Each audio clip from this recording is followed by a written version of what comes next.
Aquí estamos con Marcelo Colombo, titular de la Procuraduría de Trata y Explotación de Personas. Muchas gracias por recibirnos y por darnos esta entrevista. Valoramos mucho que nos pueda contar tu experiencia como fiscal especializado en los delitos de trata y explotación laboral, fundamentalmente en el ámbito de los talleres textiles clandestinos de la ciudad de Buenos Aires, que se nutren de mano de obra esclava proveniente de migrantes ilegales, principalmente de Bolivia y de Perú, y que bueno, son aprovechadas por las grandes marcas textiles, tanto argentinas como extranjeras. La primera pregunta apunta a que bueno, más o menos nos cuentes, nos des un pantallazo general de cómo fue evolucionando la investigación judicial en estos casos, a partir del primer caso de aquel taller clandestino que se incendió en el año 2006 y que fue el que destapó la olla de toda esta problemática de la existencia de talleres textiles clandestinos en Buenos Aires. Ok, bueno, para comenzar, en el año 2006, cuando sucede lo que nosotros llamamos el hecho de Viale, que era un gran taller textil que se incendió en aquel momento, no existía ley de trata de personas en la República Argentina. Existía sí una figura penal que existe desde el año 1929 en el Código Penal argentino, que es la reducción a servidumbre,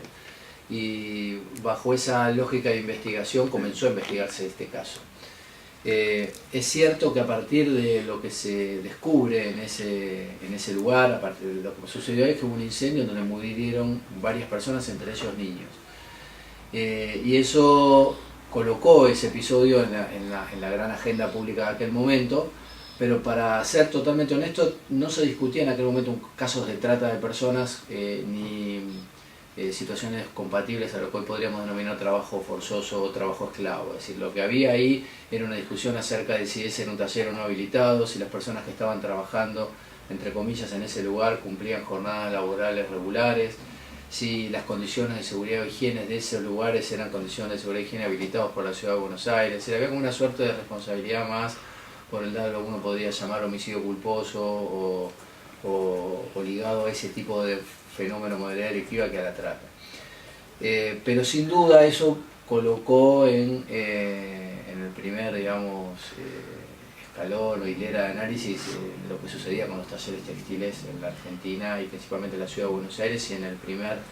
conurbano de la provincia de Buenos Aires. Situación que se mantuvo pese a ese episodio durante largos años, digamos, no fue ese el primero de los casos que no fue mejor dicho el último de los casos, fue el primero que tuvo mucha repercusión pública, pero luego de eso siguieron habiendo muchos casos en donde los talleres textiles terminaron siendo protagonistas de investigaciones penales, y eso sucedió mucho más luego de sancionar la ley de trata de personas en Argentina en el año 2008, que prevé la captación, traslado o acogida de personas con finalidad de explotación, y dentro de esa finalidad de explotación el trabajo forzoso o la reducción a servidumbre como una de esas finalidades. Y el camino fue espinoso, digamos, fue un camino plagado de dificultades y todavía hoy, ¿no?, lleno de obstáculos a superar, en lo que tiene que ver con el juzgamiento de casos de trata con fin de explotación laboral en el marco de talleres textiles. El primer gran problema era la detección del caso, es decir, nosotros al principio del año 2008-2009 no contábamos con un cuerpo de inspectores laborales lo suficientemente entrenado y a su vez concientizados de que ese era uno de los deberes que ellos tenían que seguir cuando hacían inspecciones laborales en talleres textiles. Esto es un tramo clave de cualquier investigación de trata con fin de explotación laboral en talleres textiles, tener muy en claro que en realidad son hechos de corrupción, sí, de corrupción administrativa también, pero son hechos de criminalidad compleja que si uno no los detecta por acción y por proactividad del propio Estado no los va a detectar nunca, porque son hechos que se producen generalmente en la mayor oscuridad posible, en el mayor secretismo posible. Cuanto menos expuesto esté el lugar de explotación, mucho mejor para el explotador. Por lo cual ahí la función y el rol de los inspectores laborales ha sido clave en la sucesión de casos que sí después hemos tenido en nuestras agencias judiciales. Y esto no fue un trabajo fácil de convencimiento también de esos actores judiciales para que se involucren definitivamente en esa tarea. Al principio las primeras discusiones era, bueno, esto es un problema de agencias penales, de policías, si las policías no se dan maña para detectar la suficiente cantidad de casos, esto no es un problema de las agencias laborales, hasta que a partir de recomendaciones de la OIT, de manuales de lucha contra el trabajo forzoso de la OIT y de un montón de campañas de difusión y de capacitación que hemos hecho desde la Procuraduría, pero también desde otros lugares del Poder Judicial hacia estos actores que nosotros llamamos actores de primer contacto con las víctimas, empezamos a concientizarlos y eso nos ha dado algún avance importante en detectar los casos, que eso para nosotros ya era importante. En el 2011, otro tema que por ejemplo notamos es que pese a que la ley de trata argentina databa del 2008, del 2011 todavía no teníamos ninguna condena con trata con fin de explotación laboral, y sí tenemos muchas con trata de fin de explotación sexual. Y eso nos llevó a diseñar y a mejorar nuestro mecanismo de ingresos de casos, pero también de interpretación de la figura penal de trata con fin de explotación laboral, y muy especialmente el concepto de servidumbre y de trabajo forzoso, tratando de alinearlo con una concepción más moderna de lo que puede significar hoy una terminología como esclavitud, como servidumbre. En la tradición del artículo 140 del Código Penal argentino de reducción a servidumbre, estaba reservado para ese concepto de servidumbre, creo que hubo una sola condena desde el 1991 hasta el 2008, para situaciones muy extraordinarias y muy límites. Es decir, nunca se pensó problemas de derecho laboral y abusos de derecho laboral extremos como un posible caso de servidumbre o trabajo forzoso. Y esa es una puja de interpretación que nosotros propusimos muy fuertemente desde la Procuraduría, con ayuda también de algunos agentes también de, por ejemplo, el programa de rescate, el Ministerio de Justicia de aquel momento, con alianzas con algunas organizaciones civiles también, de salir a proponer una interpretación del concepto de servidumbre que sea más compatible con los tiempos que vivimos, no atado a la idea de yo diría, de la esclavitud, colonia. de la colonia, de la compra y venta de esclavos en mercado, como bueno, la servidumbre hoy es otra cosa. Y ahí hicimos pie también en algunas recomendaciones de convenciones internacionales de Naciones Unidas, como por ejemplo la de 1956, que hablaba de algunas, al menos dos condiciones serviles, servidumbre por deuda y servidumbre de la gleba,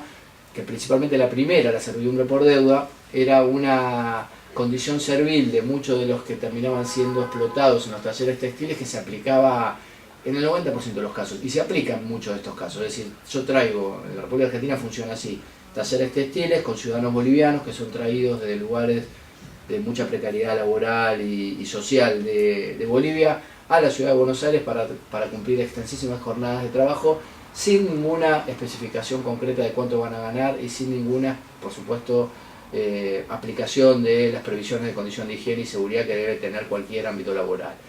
Si vienen a la bola de Dios, a lo que les puede suceder, si pueden ganar unos pesos porque se les dan más maña tejiendo o cosiendo jeans, camisas, esto sucede y pueden ir de alguna manera mejorando su estatus económico mínimamente para poder mandar algunas remesas a su lugar de origen.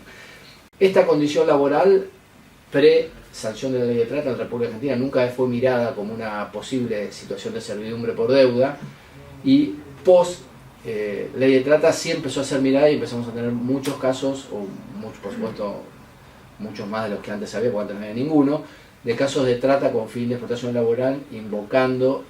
esta servidumbre por deuda o esta condición servil como una categoría jurídica o como una interpretación de un término jurídico que antes no se hacía. Y decía que la servidumbre por deuda es absolutamente funcional a este mercado, porque es cierto que a muchos de los ciudadanos bolivianos los traen, les pagan el pasaje, generalmente es un pasaje de micro, les pagan cuando llegan acá el alojamiento o les cobran el alojamiento de una suerte de servicio que tienen que prestar para suponete la costura de camisas, y una vez que esto sucede, esa deuda nunca termina por limpiarse, nunca termina por bajar, y termina siendo, como dice la Convención del 56, absolutamente desproporcionada respecto al servicio que presta. Entonces es como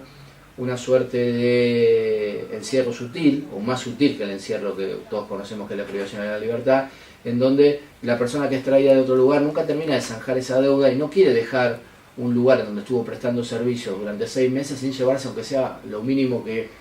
pensó que podía llevarse de esa relación laboral extremadamente abusiva. Y bueno, en eso, a ver, ese campo de interpretación es uno de los problemas que en general se ha dado en muchos casos de trata con fin de explotación laboral aquí. Cuando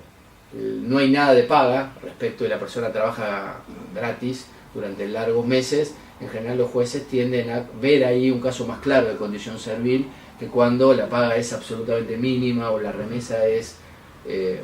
muy corta, pero a su vez está integrada por el alojamiento y la comida, ahí sí hay como una, digamos así, otra vez una puja de interpretación de la norma, que muchos jueces, o algunos jueces no tienen de verlo como un problema de derecho penal, sino como un problema de derecho laboral. Entonces en eso todavía estamos intentando consolidar una jurisprudencia lo suficientemente consistente como para que todos los actores sepamos dónde están los límites, ¿no?, ante una relación laboral extremadamente abusiva que puede dar lugar a una situación de servidumbre, y cuando estamos frente a una relación laboral, nada más que es abusiva, que la persona está en negro, pero no necesariamente es un caso de servidumbre. No sé si soy claro con esto, pero alrededor de todas esas disquisiciones jurídicas, interpretaciones, pujas de interpretaciones, es donde se presenta nuestro campo de batalla, digamos, en las investigaciones judiciales. Y hoy en día podemos decir que tenemos una buena cantidad de condenas dictadas por trata con fin de explotación laboral, muchas en talleres textiles, pero otras tantas también en el sector agrario, por el abuso que se hace muchas veces del denominado peón agrario, y por las, entiendo yo también ahí, antiguas prácticas que circundaban, digamos, su explotación anterior, que nadie lo veía como explotación, ahora sí empieza a verse como explotación. Creo que en eso se ha avanzado y se ha logrado una, yo llamaría como una desnaturalización de una situación de hecho que antes se presentaba como algo socialmente aceptado, ¿no? Bueno, miren, el peón agrario va a las cosechas golondrina y cobra siempre y cuando la cosecha sea buena, y si no, no cobra. Y esto estaba como naturalizado, y hoy en día está discutiéndose en el plano de un caso penal, ¿no?, que no es poco. Una pregunta a raíz de lo que estás contando. Normalmente el tallerista, que es el explotador directo, ¿qué nacionalidad tiene? Porque hay casos de bolivianos explotados por bolivianos y también de coreanos, pero me parece que con el correr del tiempo se fue modificando, hay menos coreanos y más bolivianos explotando a los migrantes de su país. Eso es así. Mira, los primeros casos mostraban una radiografía de los victimarios y de las víctimas, que te ponían en el lugar de explotación a ciudadanos coreanos que tenían y administraban ellos mismos los talleres textiles y traían a ciudadanos bolivianos para ser explotados. Luego esto fue mutando hasta que los coreanos empezaron a ver que, esto fue después de la sanción de la ley de trata, ¿no? Empezaron a ver como que había una acción punitiva y una acción incluso de control laboral un poco más agresiva por parte del Estado, y entonces esos empezaron como a correrse del terreno de la ejecución de los hechos delictivos, digamos, ¿no? Entonces lo que hicieron fue empezar a alocar esos talleres, a veces con locaciones que son ficticias, que no son locaciones reales, pero a los ciudadanos bolivianos, ellos se quedaban fuera del espacio de explotación, y lo que hacían es llevar las telas, proponer la cantidad de prendas que tenían que hacerse la costura ahí, llevárselas luego a quien les habían a ellos contratado para hacer, suponete, la cantidad de 300 jeans, 1000 camisas, y ellos funcionaban como si se quiere, como los verdaderos actores de toda esa trama de explotación, pero fuera del territorio de la explotación. Y esto es algo que empezamos a notarlo también por la aplicación de la ley, porque cuando íbamos a la identidad, hicimos algunos estudios cualitativos entre víctima y victimario, veíamos que había muchos más ciudadanos bolivianos como victimarios que los que había antes, como que eran más coreanos o incluso algunos argentinos, y veíamos que también ha habido una pequeña reestructuración respecto de esos talleres que antes eran talleres de grandes dimensiones. Vial es el mejor ejemplo de ello, un taller enorme para lo que sería hoy en día lo que son los talleres textiles radicados en la ciudad de Buenos Aires, donde han logrado como una suerte de atomización en talleres mucho más pequeños, casi como pequeñas empresas familiares, en donde el tallerista que ahora trae un boliviano y quizás lo somete a situaciones de explotación, estuvo en situación de explotación hace 3 años en un taller coreano o 4. Entonces también se da una dinámica social de una suerte de cadena de ascenso social, para llamarlo de alguna manera, de esos talleristas, de estos empleados que fueron explotados, pero que ahora compraron 3 o 4 máquinas que les sirven a ellos para coser, para traerse a otros ciudadanos bolivianos. Y lo que propone eso, que me parece que es algo interesante, es que en realidad tratamos nosotros de proponer una lógica de investigación de esos casos de la mano de lo que sería una suerte de derecho penal de la empresa o derecho penal empresarial, en donde si hablamos de crimen organizado o al menos de una estructura empresarial dedicada a, por mínima que sea, pero dedicada a explotar personas, no podemos perder de vista que quien está gobernando esa estructura empresarial no está nunca en el campo de ejecución de los hechos. Es decir, no son delitos que se cometen de propia mano. Esto, en alguna conversación anterior creo que lo hablaba con ustedes respecto de lo que enseña Silva Sánchez en relación al derecho penal de la empresa, que dice que hay un divorcio entre la acción, digamos, entre la causalidad de esa acción y quien comete o quien decide esa acción. Es decir, es una persona que en la mayoría de los casos está alejado del territorio de la ejecución de esos hechos, y entonces la lógica de investigación tiene que ser pensada así. Uno no puede entrar a ver esos casos con una mirada microscópica respecto al lugar de explotación, sino abriéndola a posibles otros entornos. Bueno, en esta dinámica que vos describís, donde hay varios eslabones dentro de lo que es la explotación laboral, ¿por qué en general no se llega a las grandes marcas que son las que están en el inicio del circuito de la explotación laboral? Siempre se llega hasta cierta línea, que es el explotador directo, y nunca se llega a las grandes marcas. La pregunta se relaciona para mí con lo que veníamos hablando anteriormente, de que cuando uno se aproxima a la investigación de este tipo de casos y los aborda con una mirada de derecho penal de la empresa, está haciendo un tipo de investigación penal a la que el sistema judicial no está acostumbrado. O sea, esto hay que partir de esa base, porque si no se va a chocar 35 veces con la misma pared. Es decir, lo primero que hay que hacer ahí es una ruptura, que sería una suerte de cambio cultural en cómo se conciben ese tipo de investigaciones criminales.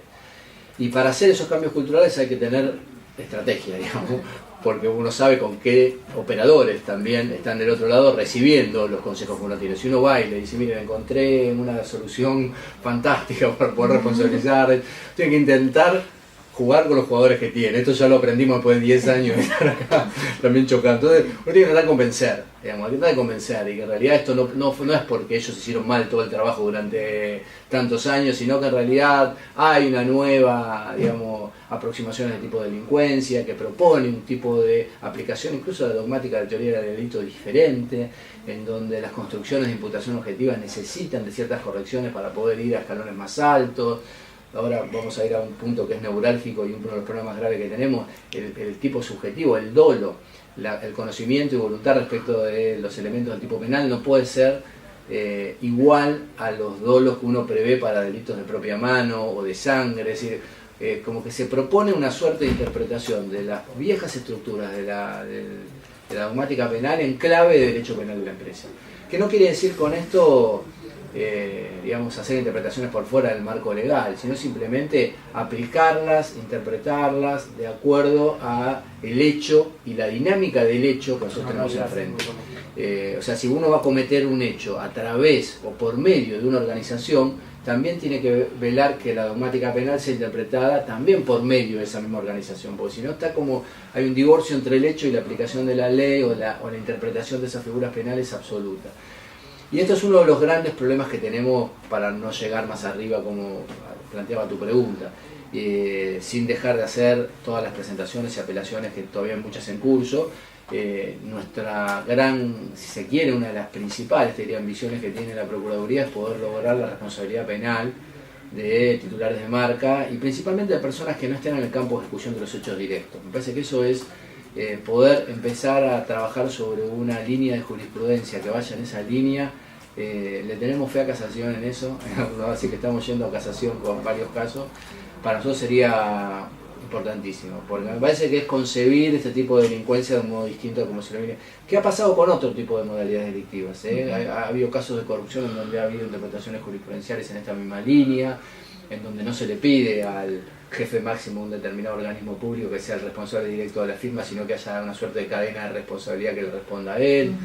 Eso pasaba en los juicios a los militares, en el juicio a la Junta. Fue la primera vez que en el año 86, de la mano de Roxin, se aplicó esta teoría, digamos, de la suerte de autoría mediata por aparato de organización, por la fungibilidad de esos actores. Hay un montón de jurisprudencia que hoy está y está disponible y se usa, pero no se está pensando para la dinámica de los talleres textiles, que me parece que es hora de sí aplicarlo. Y si yo tuviese que identificar un problema en ese punto, diría: la construcción del dolo es lo que las defensas más trabajan y es un lugar de donde le cuesta moverse a la jurisprudencia de las cámaras en términos de salirse de esa concepción de dolo más empírica, más ontológica. Pero entonces, vos asociás más esta imposibilidad de llegar a la gran marca con un problema cultural, como que bueno, los agentes del Poder Judicial se conforman con llegar a la línea media, que son los explotadores directos, y dicen, bueno, ya está cerrado el caso y no avanzan, o porque realmente hay un problema probatorio grave. Yo me acuerdo que en las primeras causas aparecían a veces las etiquetas de las marcas, y ahora las etiquetas se cuidan mucho de no dejarlas en el taller, sino que las pegan directamente los titulares de las marcas. ¿Es más un problema cultural o un problema probatorio, que no hay un protocolo, no hay diseñado un protocolo para llegar a la gran marca? Es opinión, ¿no? Pero yo creo que es un problema principalmente cultural y de ideación de la investigación, o sea, de cómo vos ideás tu hipótesis de investigación. Que esto es algo que trabajamos mucho en algunos cursos que estamos dando más de criminalística en crimen organizado. Digamos, para nosotros es muy importante cómo uno se planifica una investigación. Si vos partís de la base de que tenés un inspector laboral que ingresa un taller textil y determina que hay una situación compatible con servidumbre, y recogés, suponete, las etiquetas y te quedás en esa foto que te saca, que en general eso es lo que hace el derecho penal tradicionalmente, o sea, se queda con el caso que es más factible de ser probado, el caso más simple, en palabras de Zaffaroni, como la ópera tosca, digamos, que uno sabe que eso yo ya lo tengo probado, y todo lo que es más difícil, no solamente de evidencia, sino de interpretación jurídica, queda como un poco al margen de la discusión, porque vos ya tenés un caso, el fiscal ya tiene su caso, el juez ya tiene su caso, y ese caso ellos le ven una perspectiva y una posibilidad de transitar sin demasiados problemas hasta juicio oral, incluso hasta una condena por ese episodio. Yo creo que hay un problema cultural grave en la interpretación de las categorías de la teoría del delito, que si tuviéramos una jurisprudencia ya consolidada y favorable a esta interpretación más del derecho penal de la empresa, y los problemas subsistieran, yo ya diría, bueno, ahora sí que es un problema más de protocolos y de evidencia y de ver a ver qué nos falta, además de llevarnos la etiqueta o los remitos de la empresa, ver cómo salir a investigar esa empresa como un lugar, a ver, esta empresa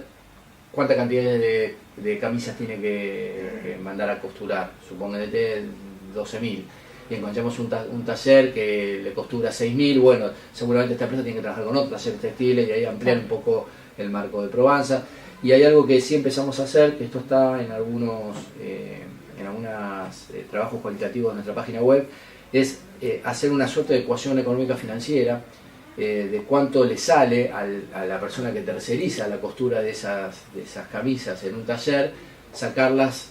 confeccionadas por el otro lado. Es decir, si yo ingreso tanta cantidad de material de tela por una puerta y saco tanta cantidad de material de camisas ya costuradas y con botones por la otra, y el precio de eso es un precio absolutamente irrisorio para la venta que yo después propongo, en definitiva nosotros estamos diciendo la construcción del dolo tiene que pisar fuerte en ese terreno, es decir, ahí es donde uno tiene que mirar que ha habido una suerte de ceguera voluntaria o categorías que son como por ahí un poco más extrañas a nuestro derecho penal tradicional, pero por ejemplo el Tribunal Superior Español ha aplicado, incluso no para derecho penal de la empresa, para otras categorías también la figura de ignorancia deliberada, que yo entiendo que para algunas cosas puede ser peligrosa. Cuando es un delito de mano propia, yo tengo determinado también resquemores en aplicarla así. Pero para cuando es derecho penal de la empresa y uno estructura toda la organización de sus prendas de esta manera y sabe que si paga al principio esto por la prenda y después la saca este valor, no le va a quedar otra que las personas que las confeccionan en el medio estén en situaciones infrahumanas de confección de esas prendas, me parece que ahí hay mucho para trabajar, viejas teorías o nuevas teorías de dolo eventual. Tenés mucho material en la dogmática que en definitiva me parece que está subutilizado frente a categorías de derecho penal empresarial. Yo diría, como para resumirte eso. Y después sí iría una cuestión de evidencias, de protocolo, si subsisten los problemas. O incluso lo haría contemporáneamente si querés hacer también, bueno, que se investigue bien, iluminar la importancia de la marca, me parece que es importante, llevarte la etiqueta, quién te pidió esto, todo un camino de investigación está bueno construir, pero me parece que lo más importante es el quiebre de esas categorías tan a veces como cristalizadas, aquilosadas, ¿no? de la interpretación dogmática que hace la justicia. En las últimas preguntas estábamos viendo efectivamente cómo entonces hay que reutilizar e interpretar conceptos clásicos de la dogmática a la luz de las posibilidades que ofrece la ley, y hemos visto también cómo se ha recurrido a figuras desde el homicidio culposo que decía usted de los primeros años, como después la ley de trata ofreció nuevas posibilidades. Y la última reflexión que le queremos preguntar es,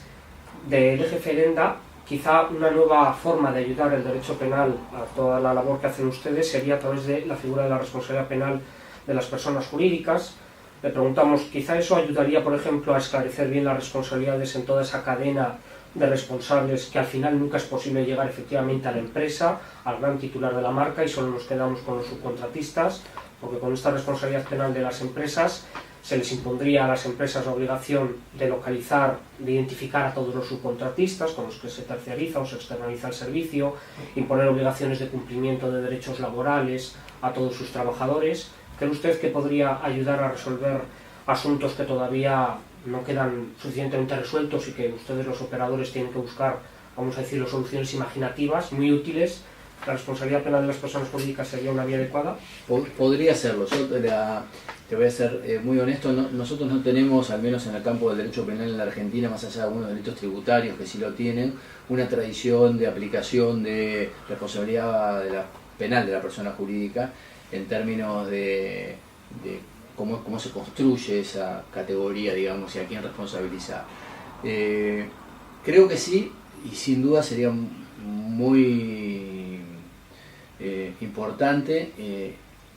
en lugar de que uno ya está pensando en poner el foco de atención en cómo es la cadena de responsabilidad de una empresa y cómo uno tiene que hacer una suerte de due diligence o llamémoslo como quieran, de esa cadena de producción, de una suerte de certificado. En algún momento acá, aunque no lo crean, se empezó a trabajar eso en el INTI, muy al principio del 2009, se había hecho un proceso de verificación de la cadena de producción de prendas, y cada empresa se llevaba como una suerte de certificado de libre de trabajo, no sé si era trabajo esclavo, pero de trabajo irregular, en negro. Y luego, por la dinámica propia de ese tipo de organismos, el cambio de autoridades se dejó sin efecto, pero era muy interesante porque era una suerte de prevención, para mí, activa y proactiva respecto de esa cadena de producción. Incluso las empresas que no cumplían con esos estándares no podían ser invitadas para ser contratadas por el Estado. O sea, era una suerte de premios y castigos que llevaba esa lógica a hacerla mucho más interesante de lo que parecía. Yo creo que sí, sin duda yo debería pensarlo más en términos de cómo sería la tradición acá en Argentina de responsabilizar a personas jurídicas. Me queda a veces la intuición de que quizás uno, responsabilizando a la persona jurídica, a veces deja de responsabilizar penalmente a las personas físicas que están detrás de la persona jurídica, como una suerte de no necesitamos ya correr el velo de esa sociedad y ver quién está detrás y quién toma las decisiones, sino que aplicamos la responsabilidad de la persona jurídica, y con eso es como que solucionamos el problema de la órbita penal. Y quizás haya personas físicas que son muy responsables de hechos concretos también, y que me parece que esa otra línea de dogmática penal que nosotros proponemos, de una interpretación un poco más moderna y más ajustada a los hechos, podría solucionar también. Pero con relación al segundo aspecto de la pregunta, pondría muchas fichas en hacer debida diligencia a las empresas. No es muy difícil identificar los mercados que son más sensibles a los circuitos de explotación. En Argentina hay dos que son claves, que es el mercado textil y el mercado agropecuario. Trabajar fuertemente en la buena diligencia de los operadores de esos sistemas. Y después, bueno, ver si esto cumple también una función simbólica preventiva para la empresa misma, ¿no? Porque la empresa, por supuesto, pierde valor agregado, pierde posibilidades de competir no solo en escala nacional, sino en escala internacional, pierde frente a lo que es su buena reputación frente a la sociedad. Lo recuerdo ahora, por ejemplo, en Brasil, que tienen unas famosas listas negras que confeccionan algunas organizaciones civiles, que creo que se cuidan más de no entrar en esa lista negra que de ser imputados en un delito, porque saben que la causa no va a avanzar mucho, pero eso lo daña sensiblemente. Y eso también es ser creativo, me parece. Eso también es usar creativamente todas las herramientas legales.